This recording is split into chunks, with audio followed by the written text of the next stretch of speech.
Let me ask you this. How strict do you think security should be around the coronation? It was all going on last night, wasn't it? It's actually just after I came off air. It's been quite well documented now. Some guy just behind us, actually, apparently was throwing some kind of shells into the palace, and then Jacob Rees-Mogg, he was carrying on broadcasting, and you might have heard that. There was a very loud, controlled explosion. Lots of people are talking then about security today, because you might be aware that the Public Order Act, that has come into play today. You've had a situation where anti-monarchy campaigners, they've been getting letters pointing out these new powers to them. Some lawyers are calling that intimidation. Kevin, I'll pick up with you on this. What do you make to the whole security? Do you feel safe sitting here? I do. I mean, the security. My office is also in Westminster, Michelle, and right. the operation in the last few weeks has really escalated, and I feel really reassured by it. And let's not forget, this coronation is the biggest opportunity for protester groups to make their point and get a global audience. And I think there's a healthy balance being struck. Actually, I've got no problems with these letters reminding people of the legal framework, and I hope that it all goes off really smoothly. And I'm fully behind what the police and the authorities are trying to do. But what about the Public Order Act, though? It's come under scrutiny, hasn't it? It's got various different expansions of power. So we'll see things like much broader stop and search, so non-suspicion stop and search, that will be going on. You're seeing things like locking on, so-called, that will be criminalised now, lots of other things. Do you support those measures or not? Yeah. I mean, I think we have to remember in our country that the police and the government of the day, whether it's Tory or Labour-led, they're not doing these things for fun, and it's thankless, because if they get this wrong, okay, we'll never hear the end of it. Okay, this is the highest profile operation, public event in, well, literally 70 years, and I'm really happy. And if you live and work around here, it's been the police are friendly, the staff, they seem to know what they're doing. So far, so good. So Kevin Craig is happy man tonight. Connor, your thoughts? Public order bill, considering the loud and noisy protest clause, I was very suspicious when it was first being drafted and has eventually passed. My issue is not necessarily with the fact that they're going to crack down quite hard on Just Stop Oil or Extinction Rebellion, who have refused to rule out the possibility of trying to disrupt the coronation itself. My issue is after that, who are the kind of protests that they're going to unilaterally crack down on? Because we saw under lockdown and then shortly after, the anti-lockdown protesters were treated with truncheons, whereas the Extinction Rebellion types have still been allowed to sit in the road. And so for this coronation, I wouldn't be shocked if we see the highest levels of police presence possible, and I definitely support that. But afterwards, tepid. What do you think about some of the groups saying that they will be protesting against the monarchy during the coronation? I personally do not think it's the time or the place. I accept that they can have a right to do that, but I wish that they wouldn't. I wish that they'd just go away. I was going to say a little bit less kind then, but I wish that they would go away and make their point after everyone else has celebrated their event. Do you think they should be able to protest? Able, yes. Should they? No. This is very much like when, at the Queen's funeral, when it passed through Scotland, one bloke decided to shout and the rest of the crowd hauled him off, and nobody was really complaining that fella's freedom of speech was violated, because it wasn't the time or the place. It's also...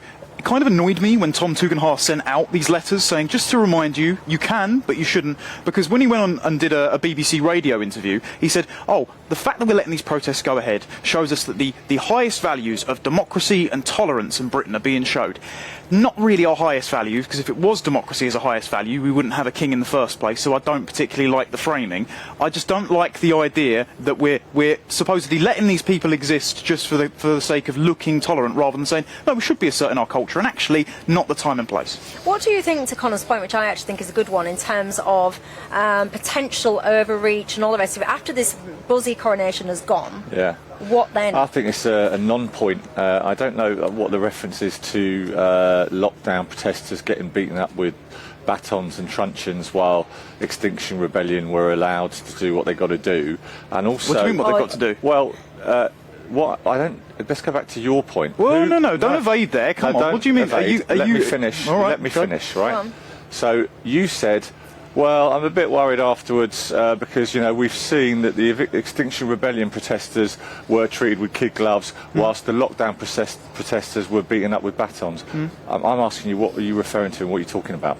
Oh, actually, so when they went in and broke up the protest, there was, I remember specifically, there was a Muslim police officer that was disciplined because she said some rather racist things on her social media, but she went in and actually hit people because they were gathered up.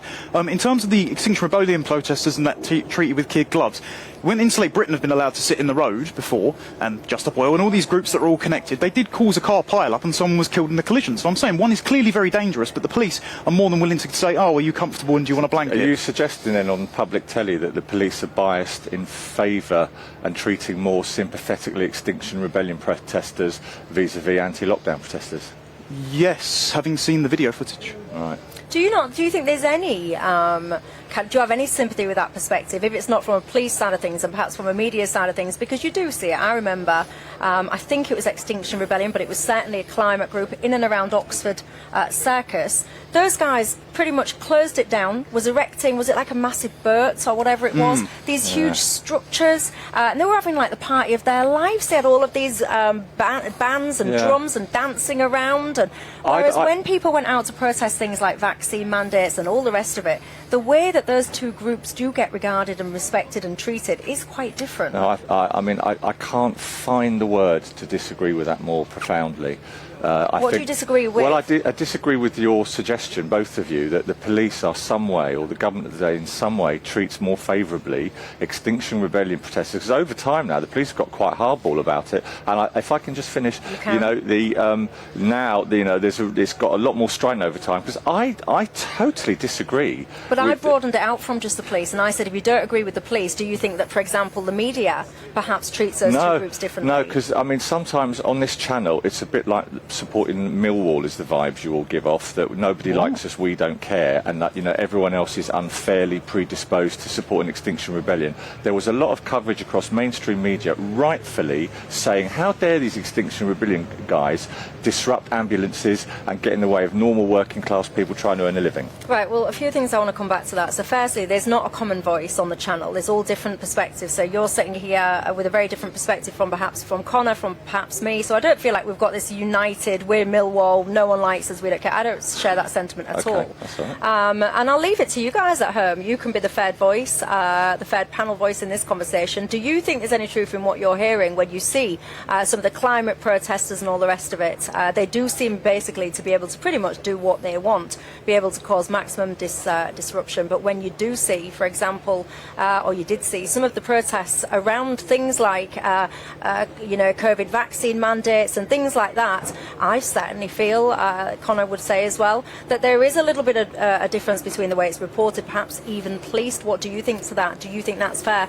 The anti-monarchy protesters, do you think that actually that is the time and the place? You've got this coronation, all eyes are on it. Do you think that's a fair time and place to get involved? No, and also because, polling clearly shows a majority of Brits are in favour of the monarchy currently.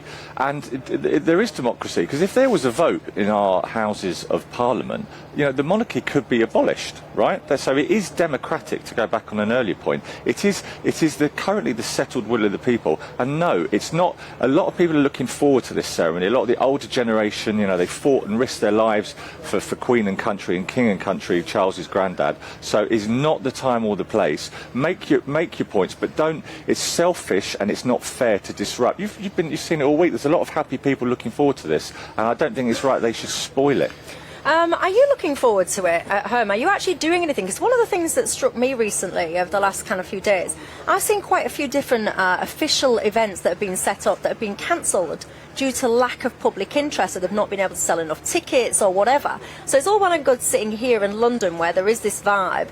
I'll be spending Coronation Saturday actually in Hull, and I don't really think I will be doing much. So I wonder, is there much of a disconnect between how much you get into things here versus out and about in the rest of the country? My family are doing bits and pieces. To come back and connect that actually to a point you made about democracy, the thing I would worry about is, okay, even if the vote passed now, where we've got the generation that fought for and revere Britain, about 4 in 10 of my generation don't think the monarchy's worth anything, and so they're more than happy to tear asunder all of the traditions that plenty of generations came before. So you kick that down the road a few years and they might make the wrong choice and disrespect the institution, which, no matter how your misgivings about the current king are, this is a long tapestry of history that connects us to the past and we should be grateful for. So I don't like the idea of just framing it as the monarchy is in keeping with democracy, because if people make the wrong choice and got rid of the king, then we'd lose a hell of a lot. Is that fair? Well, it's literally fair, but the great thing is about Britain is that we are a democracy, and so, especially in modern times, every generation has got a right to form its own opinions. One of the things I think, and by the way, I think you're absolutely right, Michelle, there's different levels of enthusiasm around the country. Right there then on that sentence. Yeah, you are absolutely right. Around the country, there's not universal excitement about this, and you're right to have a look at what's going on around the country. But what's interesting about Charles is, as king, he knows that he reigns by consent. And so Connor's actually right, that there is a lot of influencing and winning of hearts and minds to be done with Connor's generation, I think. I would not want to be a member of the royal family, though, for love nor money. There's so much criticism levelled at them about the privilege and the wealth and all the rest of it. And yes, you know what? Yes, they might have some privilege, and yes, they might have some wealth and all the rest of it. But no privacy whatsoever. You are literally bred into a life of service, and it would just not be for me. I would want to be able to switch off when I felt like it, switch on when I didn't feel like it. It's not for me.